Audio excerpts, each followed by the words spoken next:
Listo. Vamos a preguntas. A ver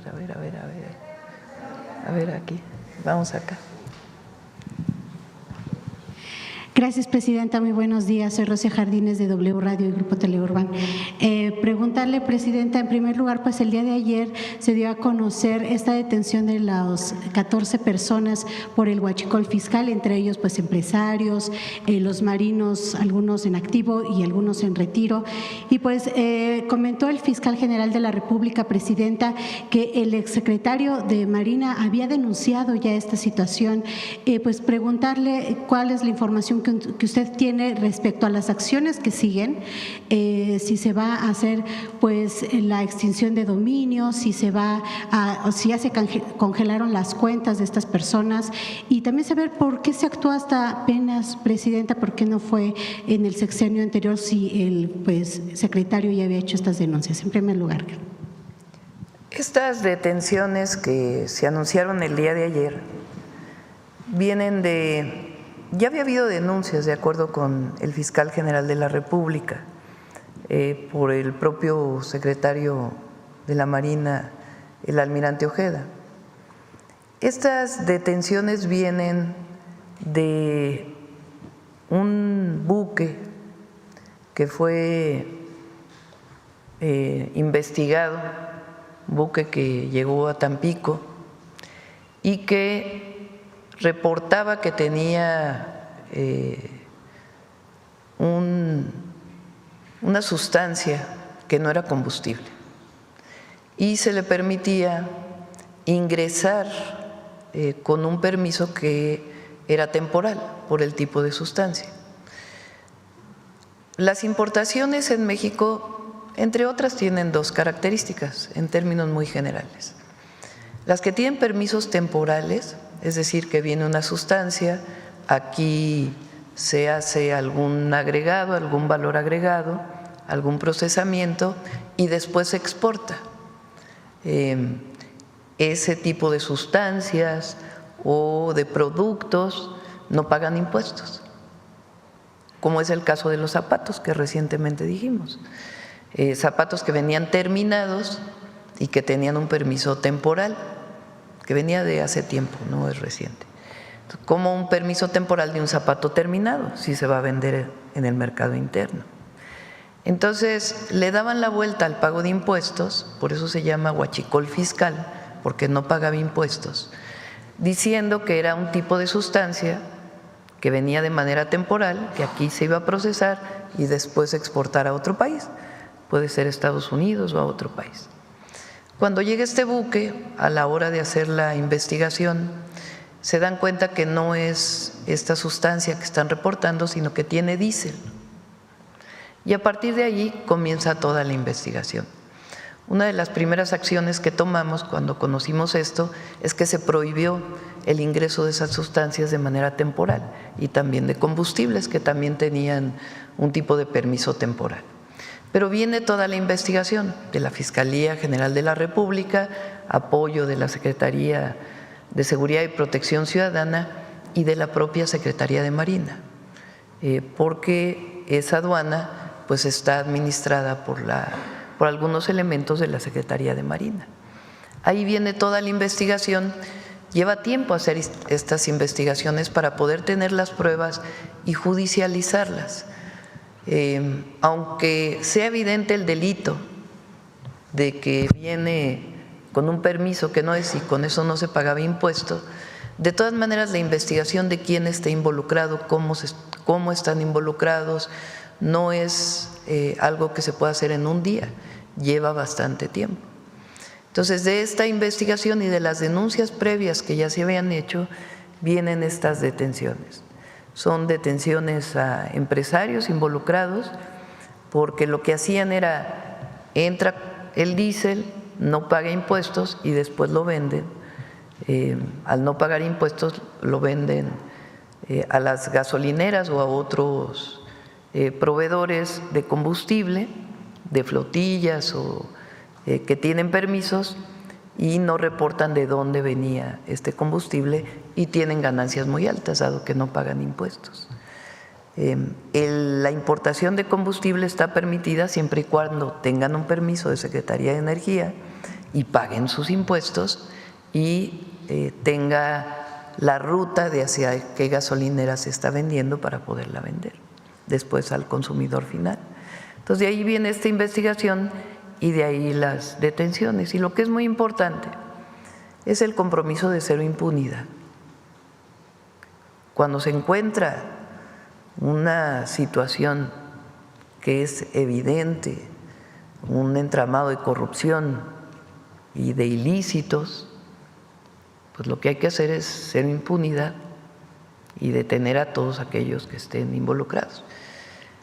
Entonces así se dio esta situación y siguen las investigaciones. Recuerden que recientemente se encontró tanques, ferrotanques que venían en ferrocarril, que venían de Estados Unidos a México también, y esa investigación continúa, como otras investigaciones relacionadas con venta de combustibles ilícitos, sea por importación, llamado huachicol fiscal, o por algún otro mecanismo ilícito, ilegal. Entonces, Presidenta, sí podemos descartar que esta lentitud quizás en el proceso no tiene nada que ver con que hay relacionados dos sobrinos del exsecretario. No, como bien lo dijo el fiscal general de la República, el propio almirante Ojeda denunció ante la Fiscalía General de la República, dijo el fiscal hace 2 años, y venían haciéndose las investigaciones por parte de la Fiscalía. Ahora, cuando llega este tanque cargado de diésel, pues viene todo un proceso de investigación que permite tener pruebas, mayores pruebas para poder hacer las detenciones. Presidenta, gracias. En otro tema, sabemos que mañana se dará el reporte de seguridad, pero quisiera preguntar su postura como Presidenta de la República. Nos ha hablado de esta importancia de tener el diálogo que se mantiene con Estados Unidos, de si pasa algo allá, se reporta acá, se actúa aquí y viceversa. La semana pasada en los Estados Unidos anunció el ICE el decomiso de más de 300,000 kilogramos de sustancias que iban a utilizarse para la droga y que iban a ser enviadas para el cártel de Sinaloa aquí en México. Y también pues se habló este fin de semana de un aseguramiento, de un desmantelamiento en Polonia de un narcolaboratorio que también tenía precursores que iban dirigidos al cártel de Sinaloa. Saber la información que usted tiene, la que se le ha dado, si en el momento también se le dio a conocer esto por parte de Estados Unidos, cómo es que se ha fortalecido tanto el cártel de Sinaloa, Presidenta, si se ha actuado desde, pues hablemos desde el sexenio pasado en contra del narco y pues parece que se sigue haciendo fuerte. Mañana pueden informar al Gabinete de Seguridad con más detalle. Ok, Presidenta, pues en otros temas preguntarle, el Partido Verde ya está analizando la posibilidad de mantener una ruptura con Morena para 2027. Dicen en primer lugar que bueno, hay cuadros que pueden servir en el mismo Partido Verde para las gubernaturas que se van a jugar en ese año. Sin embargo, pues el senador Luis Melgar dijo que también se viola el hecho de que adentro de Morena hay ratas, así lo dijo, y entre ellos incluyó al exgobernador de Chiapas, Rutilio Escandón, y también al grupo de Tabasco, pues que dirige Adán Augusto López, también senador. Saber qué respuesta le da usted al Partido Verde. Y por último, si me permite ya hacerle la pregunta, ¿quiénes van a ser los representantes de los poderes que usted invitará a todas las gestas para el mes de septiembre, Presidenta? Tanto lo de los niños héroes, el grito, el desfile. Muchas gracias. Le corresponde a Morena, ¿no?, definir sus alianzas para el 2027. Ya esa parte ya no nos corresponde a nosotros. Lo importante aquí es que los 3 partidos que nos postularon para el 2024 han estado votando juntos en el Congreso y eso es muy bueno porque permiten que siga avanzando la transformación y que siga mejorando la vida pública en el país. Ya los detalles del 27 pues ya les corresponde a Morena definir sus alianzas. y al Partido Verde y al Partido del Trabajo y también a los otros partidos políticos. Incluso el Partido Verde dice que con usted no va a mantener ningún tipo de ruptura, que va a seguir apoyando al gobierno. Corresponde a pero ellos. ¿No le afecta, presidenta, Ya a les su corresponde administración? a ellos. Ya. No necesitaría esa definición ya para el 27, fíjense, estamos en el 25 todavía. Todavía no pero se es un buen momento para define el inicio de la jornada electoral, es en un año más o menos. Todavía le cuelga para poder iniciar. Entonces, no me voy a meter al tema de las alianzas o no. Ya eso le corresponde a los partidos políticos. Morena no necesita un jaloncito de orejas. Ya no me voy a meter al tema de los partidos políticos. Gracias. De las alianzas, y eso ya no le corresponde a la presidenta, le corresponde a los partidos sus alianzas en el 27. De los invitados, va a ser una ceremonia muy austera, muy austera. Esencialmente va a ser el gabinete legal. No, el 16 de septiembre, que ya hay más en el desfile, sí vamos a invitar a embajadores y a los poderes. Ya el 15 va a ser una ceremonia muy austera, con el gabinete nada más. Bueno, ¿quién más? A ver, aquí el compañero. Buenos días, presidenta. Alejandro Alemán, de Diario Plaza Juárez y de la Red de Periodistas y Comunicadores Enlace Mexamérica. Mi primera pregunta es en relación a la red ferroviaria en Hidalgo. Ya se anunció que el tren que va de AIFA a Pachuca, ya se anunciaron las estaciones que va a tener, la de Empalme del Rey, la de Parque Industrial Plata, la de Telles y la de Pachuca. Sin embargo, hay otras líneas que pudieran cruzar el estado. Estoy hablando del tren México-Querétaro. Pasa por Tula, el México-Querétaro. Ok, y la de Irapuato, no sé si pasaría por Hidalgo, y la de México-Puebla, Veracruz, ¿también pasarían por Hidalgo o no están confirmadas? Sí, México-Puebla, Veracruz, estamos haciendo el estudio. La idea es que vaya por las mismas vías del tren de carga. Y hay dos vías que van, se está analizando cuál es la mejor. Entonces iría por las vías del tren de carga sin afectar el transporte de carga, y se está trabajando con los concesionarios de esas vías para que pueda trabajar qué horarios, etcétera, y la revisión de las características de la vía para poder usar un tren de pasajeros. ¿Pero ya está hecha la licitación y establecida las estaciones? No, todavía no. Estamos trabajando en las licitaciones, porque son varias. En el caso del México-Pachuca, es un libramiento al AIFA, para que quien vaya a Pachuca no tengan que pasar necesariamente por el AIFA, aunque del AIFA también se puede conectar a Pachuca. Entonces es un libramiento y después la llegada a Pachuca. Tiene las estaciones que comentaste y es un tren eléctrico, porque ya viene eléctrico desde Ciudad de México hasta Lechería y de ahí llega hasta Pachuca. Tiene varios puentes, que ya está todo el proyecto. Ese tren lo está construyendo el agrupamiento Felipe Ángeles de los Ingenieros Militares. El México-Querétaro también pasa por Hidalgo, particularmente por Tula, y también lo están construyendo los ingenieros militares, y en realidad se está trabajando en la adquisición del derecho de vía, que va también muy adelantado, para ya impulsarlo al 100%, pero tiene el recurso, se tiene absolutamente todo y va avanzando. ¿Irapuato? Además, se licitó el Querétaro-Irapuato y se licitaron 2 tramos del Saltillo Nuevo Laredo. Ya un tramo ya se asignó y el otro tramo está por asignarse a mediados de septiembre, a mediados de este mes. Ya la próxima semana se estará asignando de acuerdo con lo que haya resultado de la licitación. El próximo año ya nos vamos a las siguientes licitaciones. Ya lo vamos a ir anunciando poco a poco.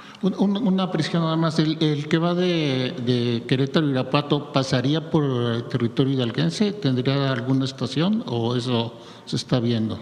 Ahora te comento, a ver si nos pasa Andrés la ruta. No, muchas gracias. Creo que no, pero ahora no quiero cometer un error para que nos pasen la ruta. Ok, muchas gracias. Mi siguiente planteamiento es en relación a las medicinas. El fin de semana, el doctor Alejandro Schwartz sacó una gráfica muy interesante en un artículo que habla sobre cómo las piezas de medicina que ha comprado el gobierno desde el sexenio de Vicente Fox hasta la fecha es más o menos el mismo. Sin embargo, lo que se ha disparado o triplicado es la facturación. Y él explicaba que en parte tiene que ver con que se presentan nuevas fórmulas para productos y obviamente pues estos tienen un precio más alto y entonces esto hace que el sector público cada vez tenga que gastar más en la compra de medicamentos. Y ponía como ejemplo el caso de los antihipertensivos, que decía que había 17 distintos productos con distintas fórmulas y distintas mezclas para ser hipertensivos, pero que pues cada médico elegía el que pensaba, ¿no? Y entonces que esto creaba una situación muy compleja. La pregunta es, ¿cómo México piensa resolver o está tratando de resolver este problema con las farmacéuticas? Pues porque son mundiales, ahora sí ellos deciden el precio, ellos deciden lo que hacen y prácticamente los gobiernos y sus poblaciones parecería que son víctimas de esta situación. Para terminar el planteamiento, quisiera recordar que el presidente Trump impuso a las farmacéuticas al mercado farmacéutico un descuento obligatorio, dijo que tenía que bajarle del 30 al 35% y tendría que el Departamento de Comercio buscar cómo disminuir esos precios, porque la justificación de que la innovación justificaba que los precios estuvieran tan altos era algo que no era correcto. ¿Cómo México piensa sortear esta situación con el mercado de medicamentos? Gracias. Primero, la Secretaría de Salud ha estado trabajando en lo que se llaman los protocolos de atención médica, PRONAM, protocolos nacionales de atención médica. ¿Qué significa esto? Nos dimos cuenta que a solicitud, digamos, de la demanda médica de un hospital, de un centro de salud, de acuerdo con lo que pedían en el propio centro o en el hospital, había una dispersión muy grande. A veces el mismo medicamento se pedía en distintas presentaciones. Entonces, podía ser un medicamento que tiene 10 cápsulas o 50 miligramos y otro que era 100 miligramos y 200 cápsulas. Si había de un tipo y no había del otro, se decía que había desabasto. Y a veces uno costaba más que el otro, por más absurdo que parezca, contado evidentemente a partir del precio por cada cápsula o por cada unidad. Entonces, Secretaría de Salud ha estado trabajando para poder determinar, ya lo tiene para muchas enfermedades, muchos padecimientos, qué medicamentos hay que dar de acuerdo con la enfermedad. Si el problema es hipertensión, ¿cuáles son los medicamentos que debe recetar el sector público y cuáles no? Porque a lo mejor hay medicamentos que cuestan 7 veces y que tienen el mismo resultado de un medicamento que ya se liberó la patente y que tiene un genérico. Entonces, eso se ha estado trabajando mucho. Tan es así que a partir de eso se determinaron cuántos medicamentos se requieren por cada centro de salud y cuánto insumo médico.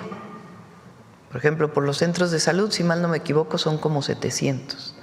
A partir de ahí se hizo el kit, el equipo que debe ser enviado, o los medicamentos, la lista de medicamentos que deben ser enviados cada mes. Gracias a eso se pudo hacer en 3 días la distribución de las rutas de la salud. Todos los centros de salud recibieron la misma cantidad de medicamentos, el mismo tipo de medicamentos, las mismas claves, los mismos insumos médicos. Este kit no estaba determinado previamente o era mucho más amplio. Y en el caso de los hospitales, igual, algún medicamento, por ejemplo, para las enfermedades más complejas como el cáncer, también se están determinando protocolos nacionales de atención médica. Porque puede haber un medicamento que tenga el mismo resultado que otro, pero uno cuesta 7 veces más que el otro. Y el médico lo está pidiendo por alguna razón y no necesariamente corresponde a la solicitud que se tiene que hacer. Evidentemente buscamos los mejores medicamentos para atender a las personas. Eso ha permitido pues una reducción muy sustantiva de la cantidad de claves que se compran. Y eso pues también está representando ahorros. Eso por un lado. Lo siguiente es que además de la licitación normal, ahora la ley de adquisiciones tiene lo que se llaman subastas inversas. ¿Qué quiere decir subasta inversa? Una subasta normal, cuando se subasta una obra de arte, pues la pregunta es quién da más por el precio. La subasta inversa es quién da menos con la misma calidad. Entonces se pone a competir a todas las empresas farmacéuticas que ofrecen un tipo de medicamento para ver quién da menos por ese medicamento. Eso permitió entre el año pasado y este año una disminución de alrededor de 25,000 millones de pesos, las subastas inversas. Y además podemos tomar en cuenta esto que mencionas, de buscar pues también generar, sobre todo para aquellos medicamentos de patente, porque donde es genérico disminuyen mucho los precios, donde ya se liberó la patente, pero los medicamentos de patente pues tienen precios muy altos en algunas ocasiones. Eso es lo que se está haciendo hasta ahora. Pero sí hay negociación con las farmacéuticas, hay todo el tiempo de esta voracidad que es… Todo el tiempo, incluso cuando ahora que por ejemplo no se encontró con las licitaciones, con las subastas inversas, quedan 7 medicamentos que no se han podido asignar a una empresa y resulta que el precio es 7 veces lo que vendieron el año pasado. Pues ahí se pide a la farmacéutica que baje de precio. Entonces es un proceso complejo, pero en este caso la Secretaria de Anticorrupción y Buen Gobierno, junto con Salud, junto con Birmex, han estado trabajando a la par para poder lograr los mejores precios. Gracias. Y mi tercer planteamiento y último es en relación a la entrega del paquete económico. En lo relativo al presupuesto para relaciones exteriores, lo que se está previendo es que en Estados Unidos, con el presupuesto que ellos tienen de la Big Beautiful Bill, lo que va a aumentar es el número el dinero y el número de agentes de la patrulla fronteriza y de autoridades de migración para hacer este trabajo de acoso, porque no se le puede llamar de otra manera, o de reordenamiento migratorio. Y bueno, se está hablando de que el SAR de antimigración, o sea, de migración, Tom Homan, está hablando de que requiere 100,000 camas de detención para poder hacer todo este proceso de detener personas que no tienen su documentación y forzarlas o expulsarlas, pues. Entonces, eso implicará más gastos seguramente para relaciones exteriores. ¿Se está tomando en cuenta esto en el presupuesto? Sí, no va a faltar recurso para los consulados. Así hemos estado haciendo ahora. Si requiere más presupuesto, se envía más presupuesto a los consulados. No va a faltar recurso para poder apoyar a nuestros hermanos y hermanas migrantes. ¿Y cuánto se espera recabar del magno sorteo que va a ser precisamente para los migrantes. A ver si me recuerdan, Belmont, cuánto esperan recaudar. Creo que son 300 millones, ¿no? 340, algo así.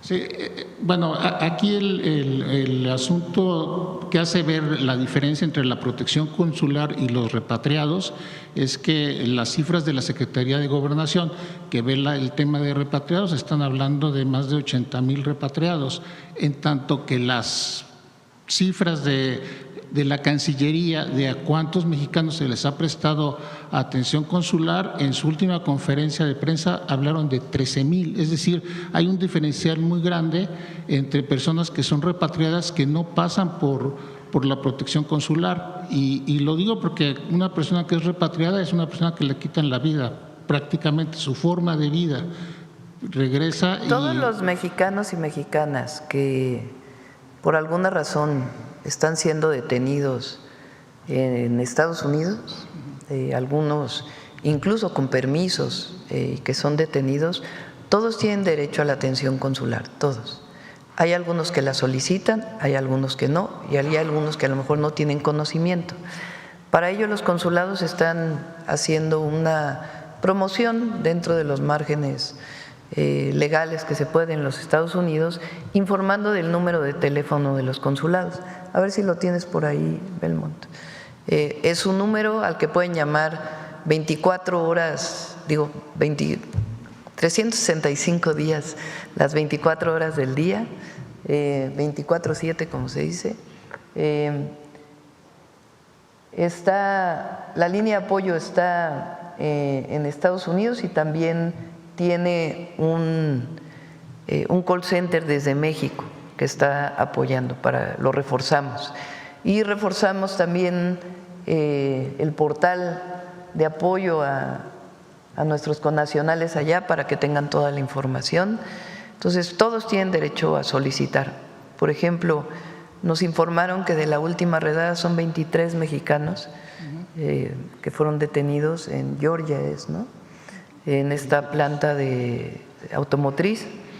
13 de ellos pidieron apoyo consular, 10 no pidieron apoyo consular. Todos tienen derecho a pedirlo y depende ya de ellos solicitarlo. De inmediato, cuando hay una redada, el consulado tiene instrucciones de en ese mismo instante que tienen conocimiento, solicitar información a las instituciones de Estados Unidos, a ICE se llama, que es principalmente quien ahora está haciendo estas injustas redadas. De inmediato se ponen en contacto con ellos para que pueda haber información. Desde aquí se solicita información a la Embajada de los Estados Unidos y se va a los distintos lugares de detención para poder tener comunicación directa con los familiares o con los detenidos.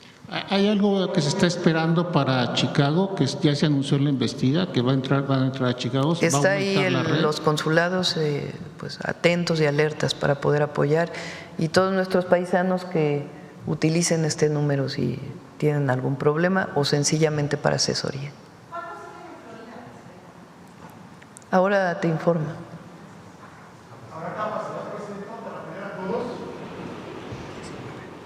19 mexicanos y mexicanas todavía. Sí. Presidente, nada más para cerrar aquí, el tema es económico, que estamos esperando lo de la recaudación de la lotería. Me imagino que sería no, pero para eso, para no las les va a faltar recursos, lo que se requiera. Sale el presupuesto y si se requiere más recursos para la contratación de agencias de abogados que ayuden a nuestros connacionales, existirá el recurso. No, en eso bueno, no. La otra parte que es muy importante son las fianzas, aunque ahorita no están dando fianzas, sí son fianzas de $2,000, $3,000. Sí, también se apoya con distintas instituciones. Sí. Bueno, pues, muchas gracias. Sí. Bueno, ¿quién más? A ver aquí, financiero. Gracias, doctor. Eduardo Ortega, del periódico El Financiero. Hoy se presenta el paquete económico 2026, entonces quiero preguntarle si en este paquete se va a mantener como objetivo principal la disciplina fiscal para el próximo año. Vamos a entregarlo hoy en la tarde. Mañana hay conferencia de prensa de la Secretaría de Hacienda y el miércoles vienen aquí para poder contestar sus preguntas. Ahí, yo he explicado aquí que este año y el próximo año tenemos varios vencimientos de Pemex, de deudas de Pemex. Una vez más voy a explicarlo, la deuda que adquirió el sexenio de Peña Nieto. Cuando se adquiere deuda, pues hay que pagarla. Claro. Y hay vencimientos que se renegocian en la medida de lo posible, se refinancian para no tener cargas muy altas cada año.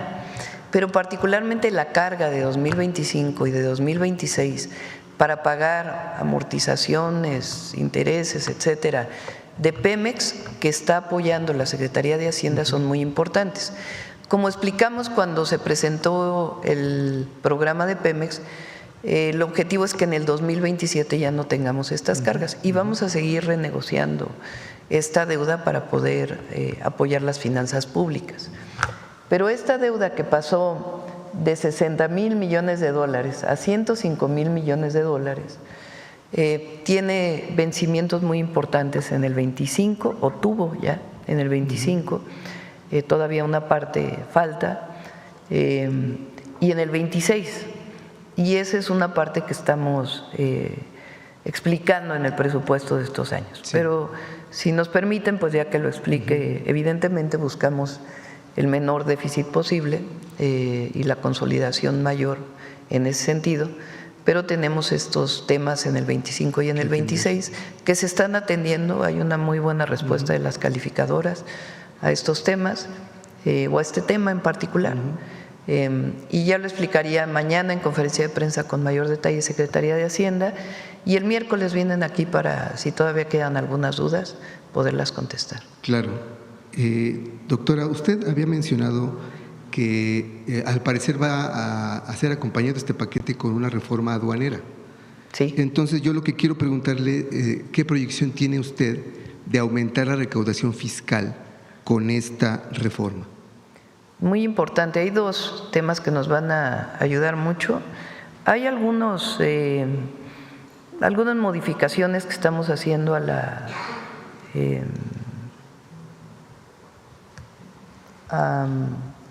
no tributarios y a otros esquemas de lo que se llama la miscelánea fiscal, que ya vamos a informar.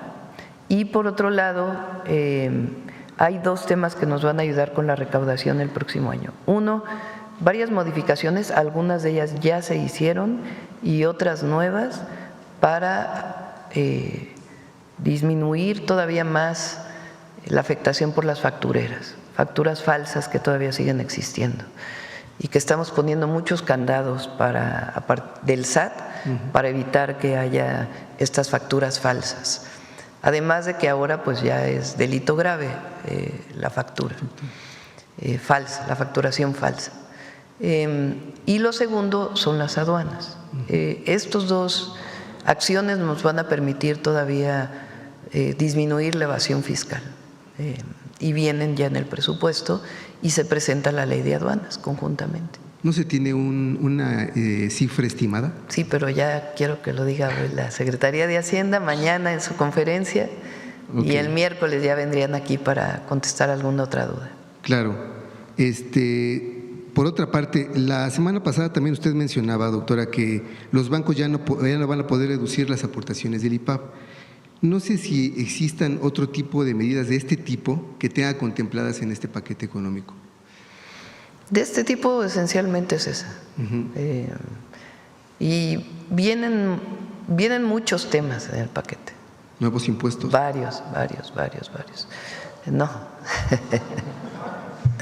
Pero ya lo verán hoy, mañana en la conferencia y el miércoles lo explicamos. Vale. Garantía de todos los programas de bienestar, incluido el inicio de la beca para niños y niñas de primaria, como me comprometí. Todos los programas de bienestar están garantizados y también inversión pública.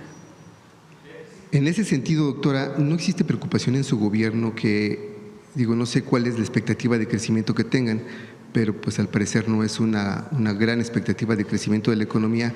¿No hay preocupación en su gobierno por mantener los programas sociales en el tiempo? O sea, que se puedan mantener. Los estamos garantizando. Hay garantía de los programas de bienestar. Ok. En otro tema, doctora, posteriormente a su informe, a su primer informe de gobierno, leí algunas notas que me llamaron la atención, que afirmaban que de acuerdo con el documento, su gobierno está explorando oportunidades de inversión con Cuba en el sector energético y minero. ¿Es así? No sé exactamente a qué se refiere esa parte del informe, habría que revisarlo, pero no. Es que hace referencia que algunos funcionarios de su gobierno visitaron Cuba en mayo pasado, en donde están explorando que haya inversión en el sector energético y minero. ¿Usted no lo tiene? No hemos hablado de eso. Ajá. No se tiene contemplado. No sé. Tenemos colaboración con Cuba, lo saben, en varios temas.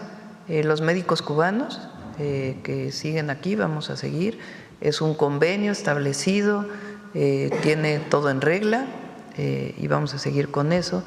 Hay varios medicamentos que también adquirimos de Cuba. Hay uno en especial que vamos a impulsar el próximo año, que es el pie diabético. Cuba tiene un medicamento y un esquema de atención para evitar amputaciones muy exitoso. Ya hay clínicas de pie diabético con esta metodología, esta técnica, estos medicamentos en algunos centros de salud ampliados del IMSS Bienestar, y es algo muy importante para el país porque se está incrementando el tema del pie diabético. Entonces, en particular en este tema vamos a tener mayor colaboración con Cuba porque es el único país que tiene este medicamento y que tiene muchísimos resultados. Claro.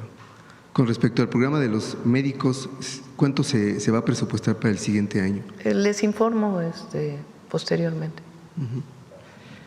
Por otra parte, doctora, la semana pasada Federico Dori… Y tiene que ver con esto, porque se ha dicho mucho de que por qué ella Cuba. Es de los pocos países que están dispuestos a enviar médicos a México. Recuerden que en México, porque no se sustituye a ningún médico mexicano, a ninguno. El problema es que México dejó de graduar médicos especialistas durante demasiados años. A ver si todavía está la gráfica por ahí, que algunas veces ya tiene tiempo que no la ponemos, del IMSS, de los médicos especialistas graduados. Esta idea de que había que tener médicos de excelencia y que la manera de tener médicos de excelencia era cerrar el ingreso. Lo mismo se hizo en las universidades. Exámenes muy difíciles para que no pasaran. Y así vamos a tener médicos de excelencia.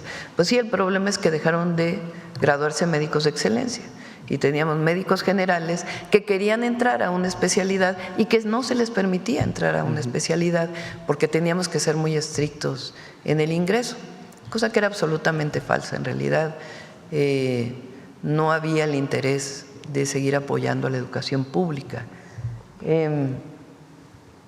Fíjense, del 2012 al 2018, médicos especialistas graduados en el IMSS pasó de 3,008 a 3,740, es decir, 700 más.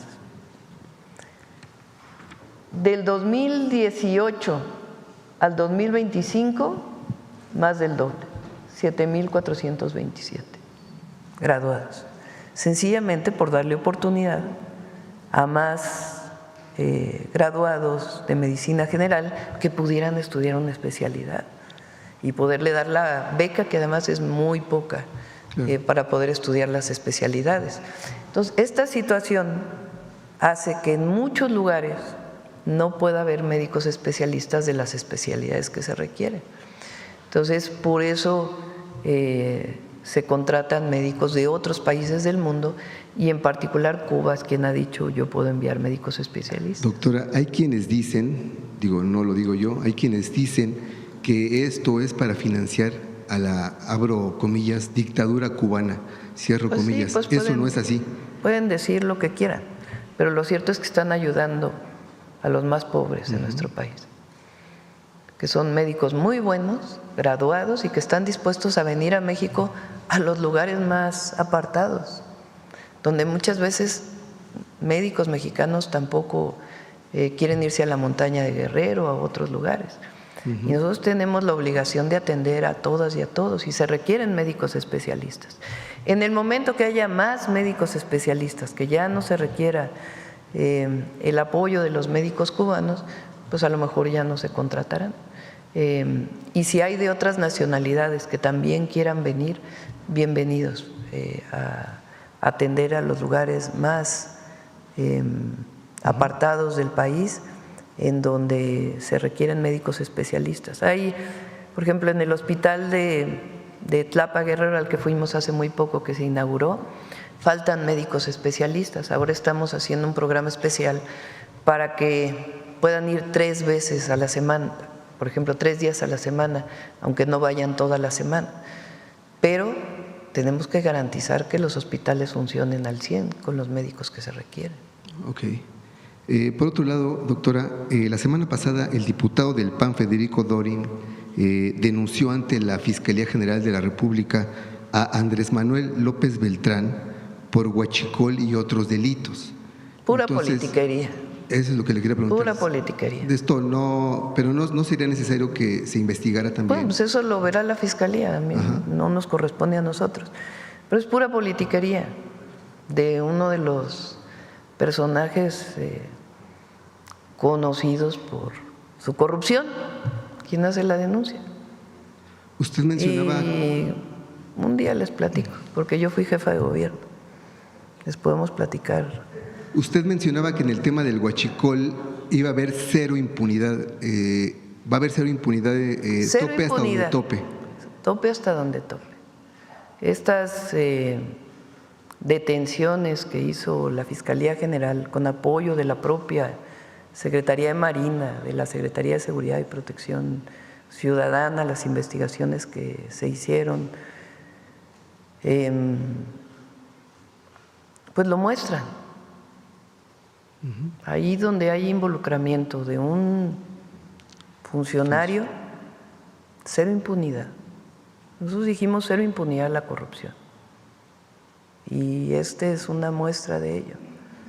Ahora, tiene que haber pruebas, porque es muy fácil acusar, pero construir una carpeta de investigación con las pruebas suficientes para demostrar que hay alguna persona involucrada, cualquiera, puede ser funcionario público o no. La detención de un presunto delincuente que no es en flagrancia requiere de una investigación muy profunda y de llevar pruebas. Coadyuva las secretarías de seguridad con las fiscalías tienen la obligación de construir buenas carpetas de investigación para que un juez les otorgue una orden de aprehensión. Claro. Doctora, y en este caso su gobierno no está previendo aplicar ya lo que le llaman congelar cuentas a esta red de corrupción y que se aplique la extinción de dominio. Cuando es necesario, sí. La UIF hace su trabajo, la Fiscalía hace su trabajo, y ahí donde es necesario hacer extinción de dominio, lo que haga falta, bloqueo de cuentas, etcétera, se hace. Es parte de las investigaciones y de las tareas que tienen que hacerse. Claro. Finalmente, doctora, ayer miles de ciudadanos marcharon en Culiacán, Sinaloa, para exigir paz a las autoridades de los 3 niveles de gobierno. En ese sentido yo le pregunto, ¿cuándo llegará la paz a Sinaloa? Hay una disminución, va mañana va a ir el Gabinete de Seguridad a Culiacán. Hay un buen resultado en agosto, por supuesto se requiere más. Venía una disminución, después hubo un incremento en Sinaloa en los 4 meses anteriores. Y en agosto hay una reducción, hubo un reforzamiento y se va a seguir atendiendo, se va a seguir. ¿Qué le dice usted a la gente que marchó ayer? Que vamos a seguir trabajando y que estamos trabajando. ¿No pondría usted una fecha para acabar? Vamos a seguir trabajando. Ahí está el Gabinete de Seguridad. Cada 15 días van. Hay elementos del Ejército, de la Guardia Nacional, de Marina, investigación. Hay muchas detenciones y vamos a ir pacificando Sinaloa, derivado, como ustedes saben, de la detención de un delincuente que provocó el conflicto en este grupo delictivo. Muchas gracias, doctora. Ya lo vamos a presentar.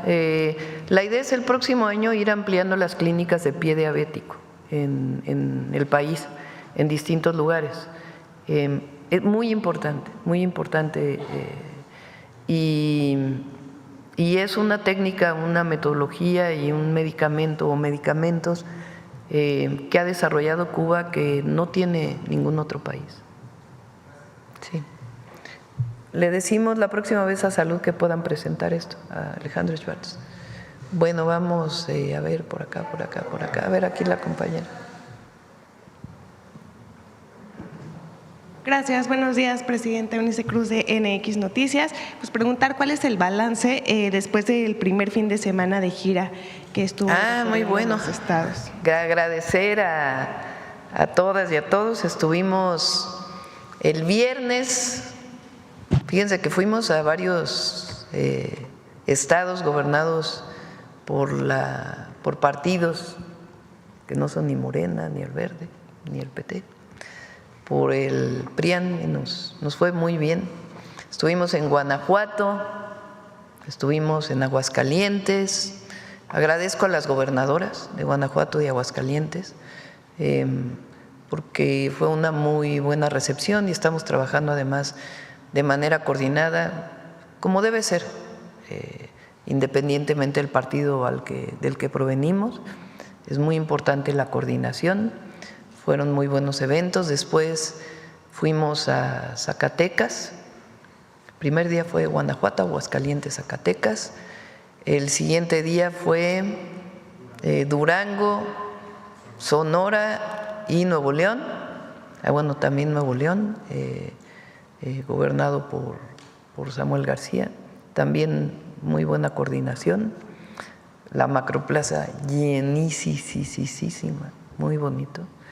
De ahí fuimos a Nuevo León, luego estuvimos en Coahuila, después en Tamaulipas y luego ayer en Veracruz. Es la macroplaza, luego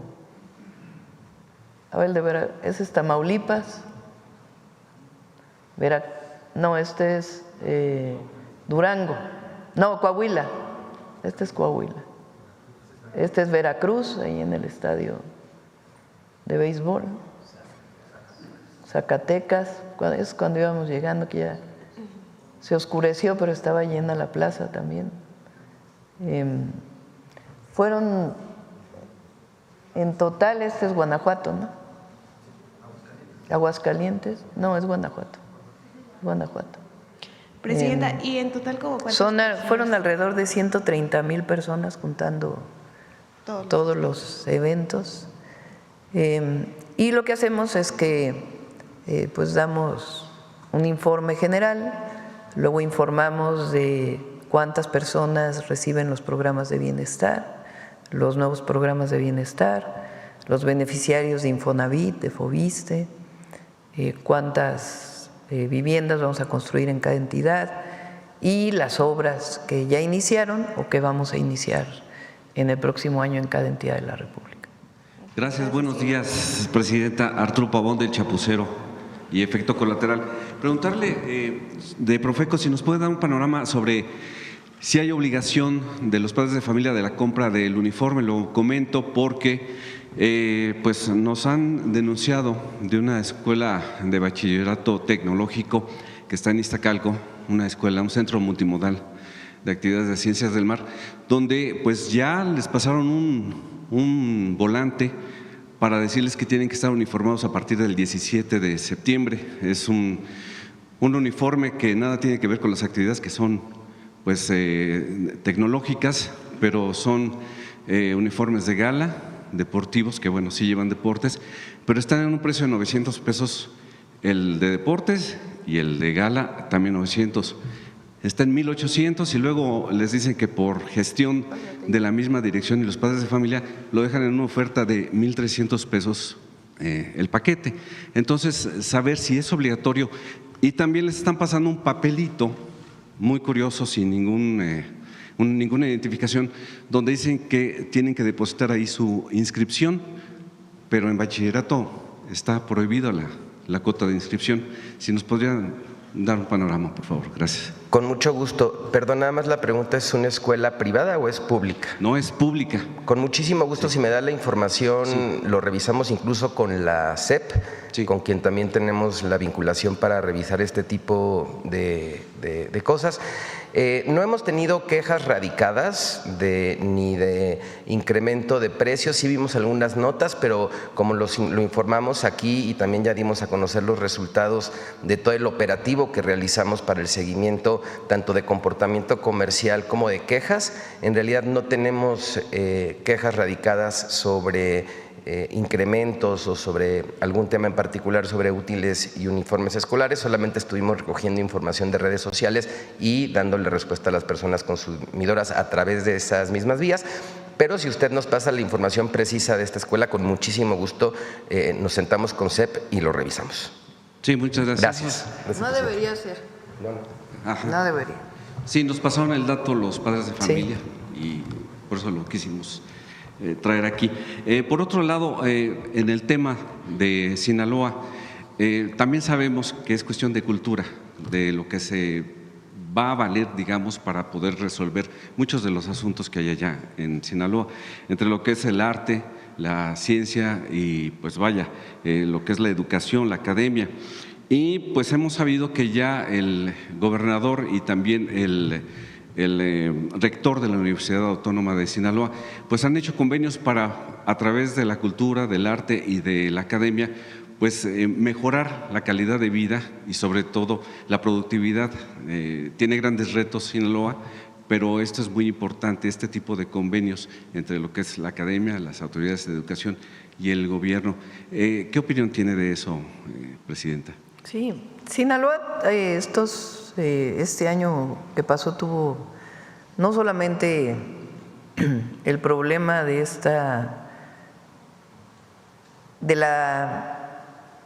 cómo la detención del Mayo Zambada generó la manera en que se hizo, generó esta disputa dentro de un grupo delictivo que ha llevado a estos niveles de violencia. Que, por cierto, no tenemos esa información, sino que también vivió una sequía muy fuerte. De hecho, ahora ha estado lloviendo, pero no ha llegado a llenar las presas. Ustedes saben que Sinaloa pues, es el estado que más maíz produce y muchos otros productos. El jitomate, pues ahora tenemos el problema de arancel que pusieron. Entonces ha tenido una diversidad de problemas que le han afectado. Ahora en seguridad se está trabajando para disminuir y evidentemente pues todo lo que se haga para atender las causas que generan la violencia pues es muy bueno.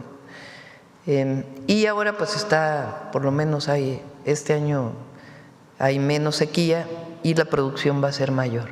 Entonces este año va a ser mejor que el último periodo del año del 2024, cuando inició este periodo de violencia y este problema de la sequía que han estado viviendo.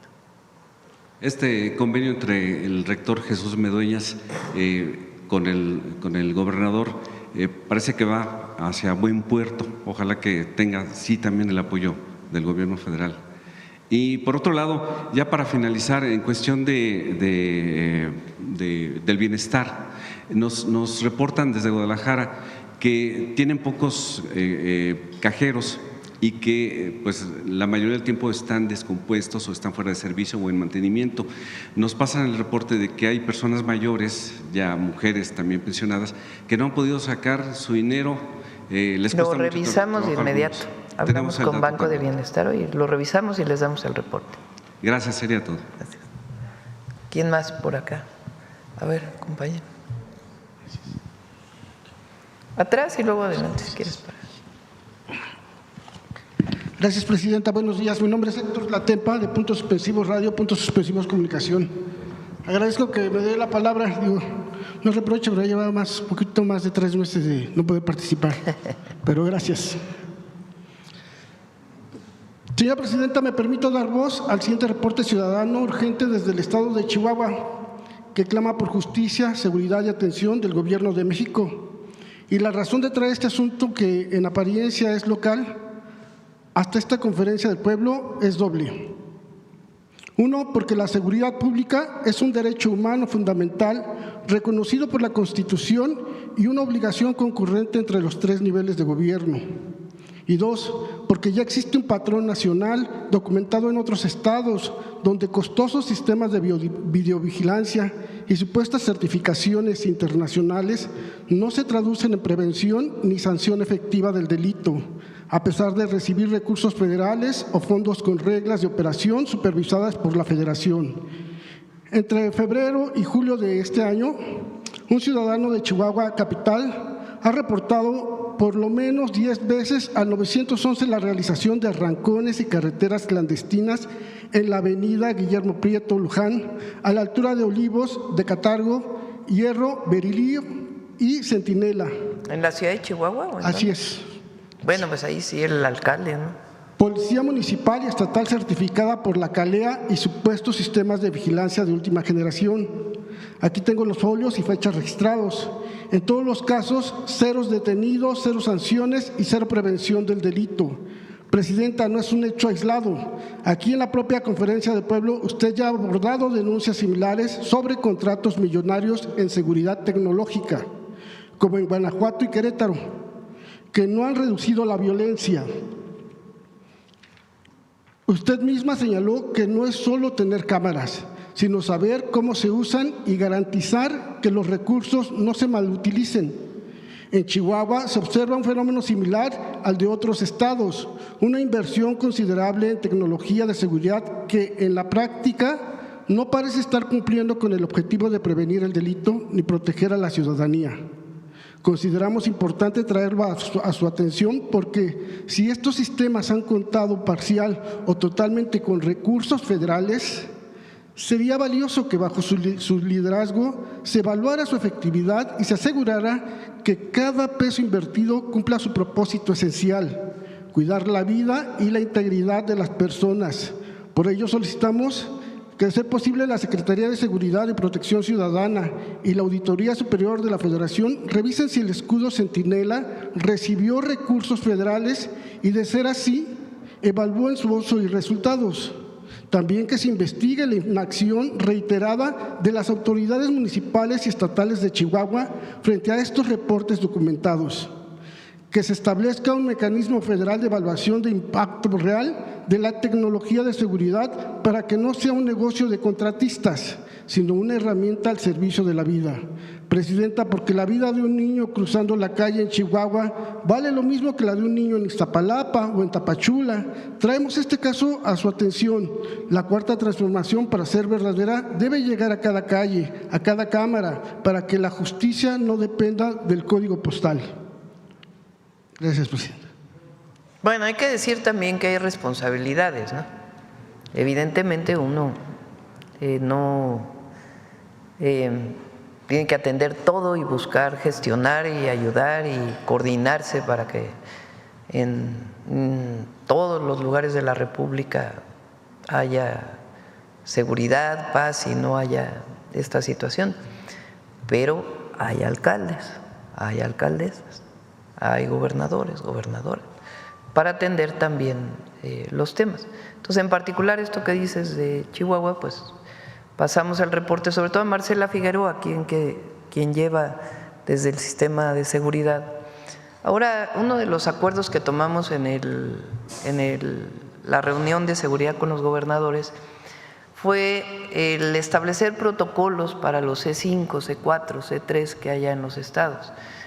Porque, repito, no solo son las cámaras, sino el protocolo que se sigue, tanto para atender de manera inmediata, porque ahí están normalmente los 911, el área que responde al 911, que tiene que atender de manera inmediata, como la utilización preventiva y también como pruebas para alguna carpeta de investigación.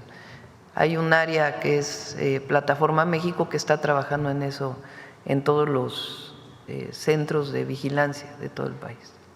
Muy bien, Presidenta, gracias.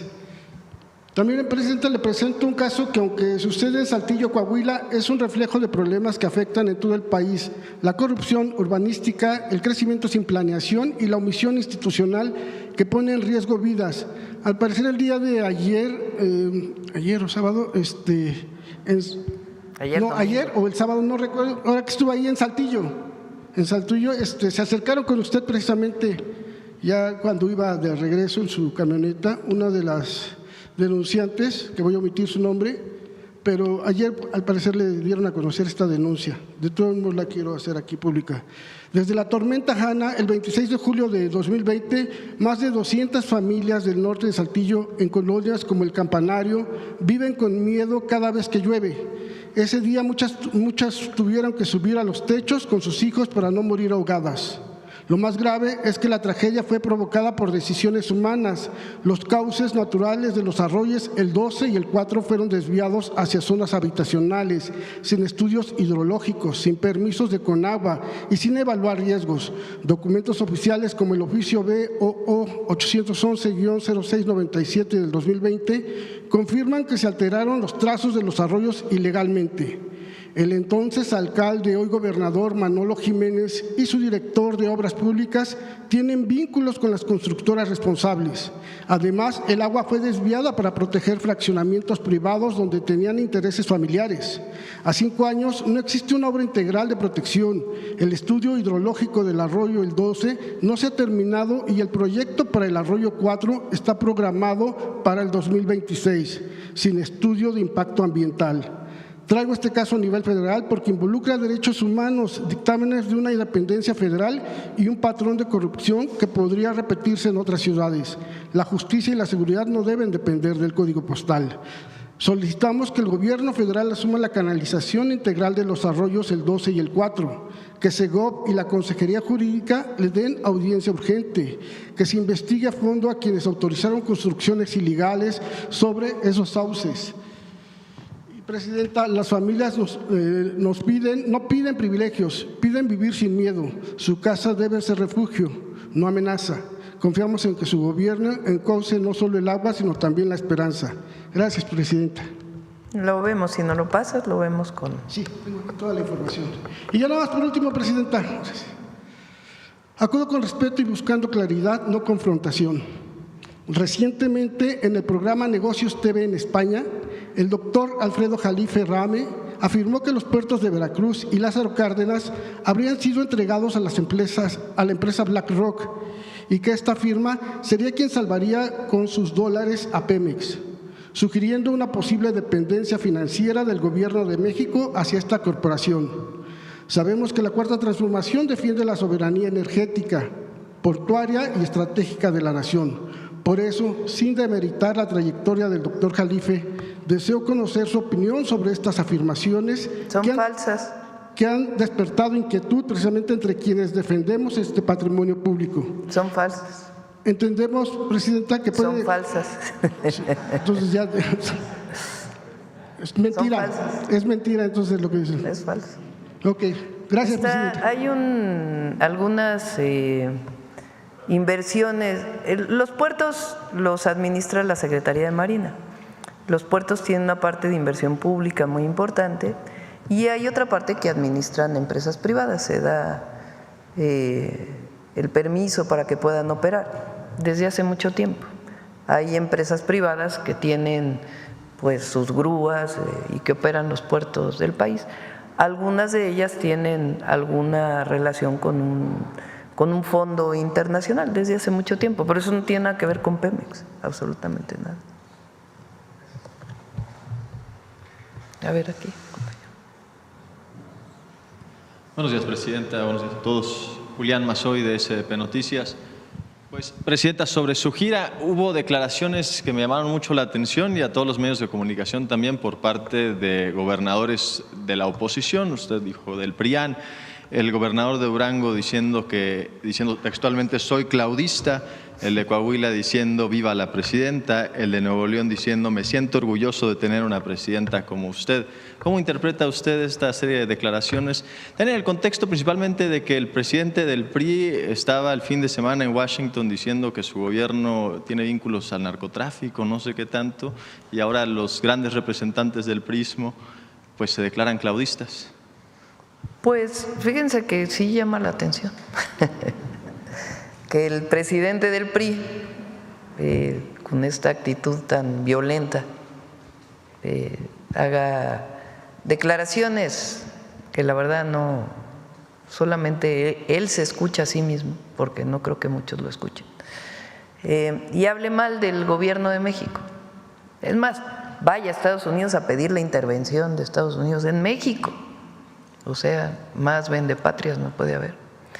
Y en cambio, con los gobernadores de oposición tenemos buena relación, particularmente con los del PRI y también con todos, pero en particular, como estamos hablando del presidente del PRI y con el gobernador de Durango y de Coahuila, pues hay relación institucional, colaboración, coordinación, y agradezco pues obviamente sus palabras.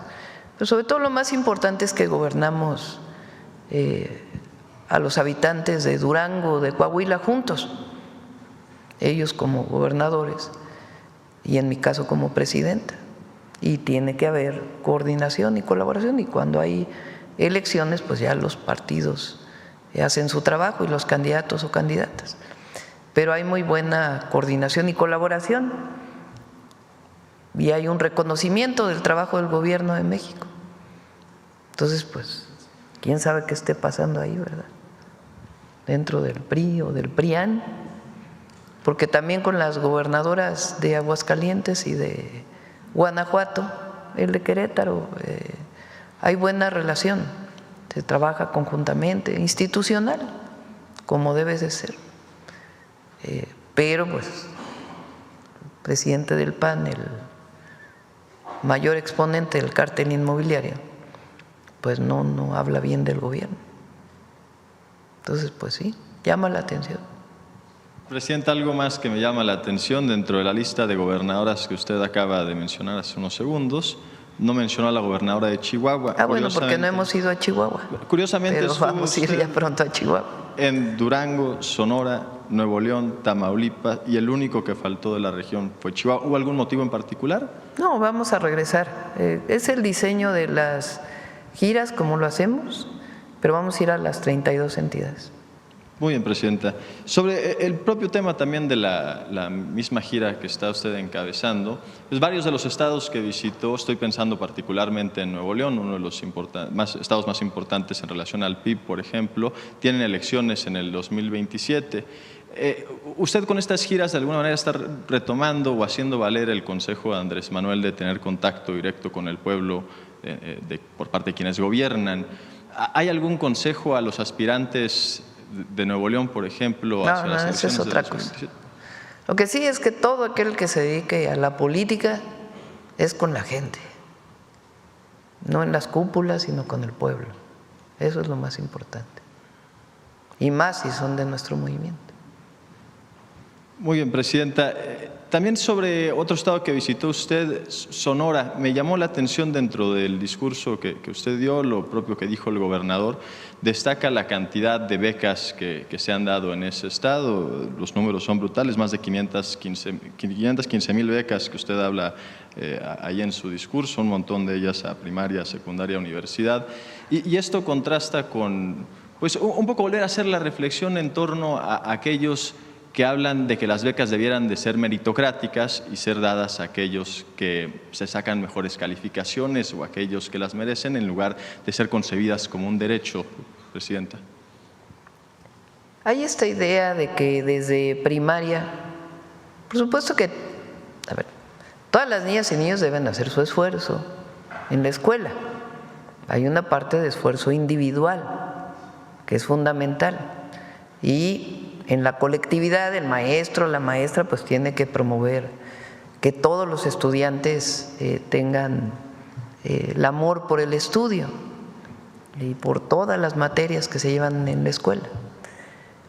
Pero esta idea de que desde los primeros años hay que premiar al que tiene 9 y 10 de calificación con una beca, lo único que genera es mayor división.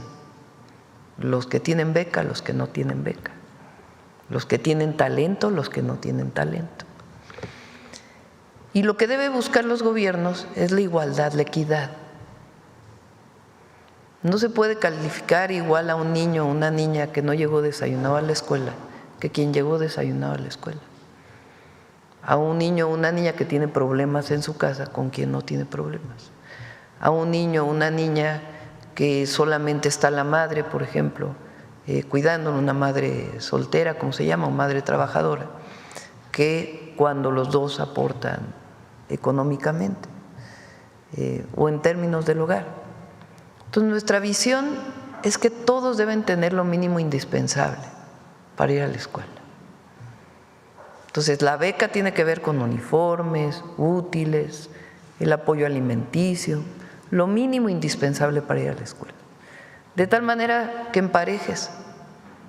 Y ya de ahí, pues ya es el esfuerzo individual, el apoyo que se puede dar. Hay niños y niñas que les gustan más las matemáticas, que les gusta más la lectura, que les gusta más el deporte, eso es natural, y cada uno tiene distintas preferencias. Pero es muy importante que todos lleguen parejo a la escuela, parejos a la escuela. Y por eso becamos a todas y a todos. Ese es el objetivo.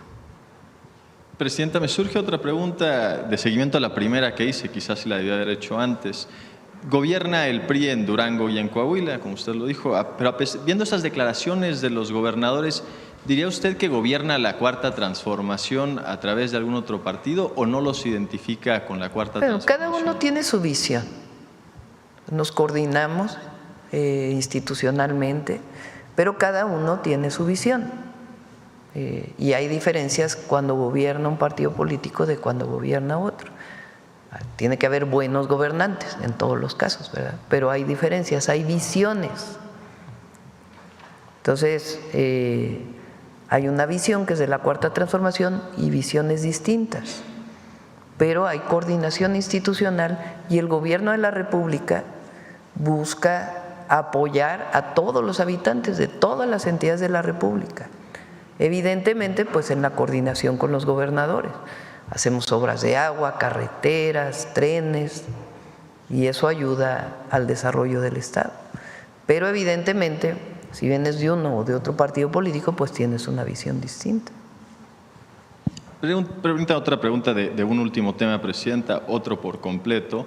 El Club América ha recientemente denunciado, quizás sutilmente, abusos de autoridad por parte del alcalde de la Benito Juárez, cuyo nombre no recuerdo y prefiero no acordarme, por motivos de que se inventa un pleito vecinal para no permitir el acceso de los aficionados que viajan de todos los estados de la República a un partido de fútbol la semana pasada. Perdió recientemente o ganó un amparo más bien el Club América para evitar este abuso de autoridad por parte del alcalde. Pues sería bueno que se denunciara, ¿no? Si de veras hay un acto de corrupción o de intimidación, pues que se denuncie y que se investigue. Muchas gracias, Presidenta. Bueno, cerramos, 9:15, nos vamos temprano hoy. Humanismo mexicano.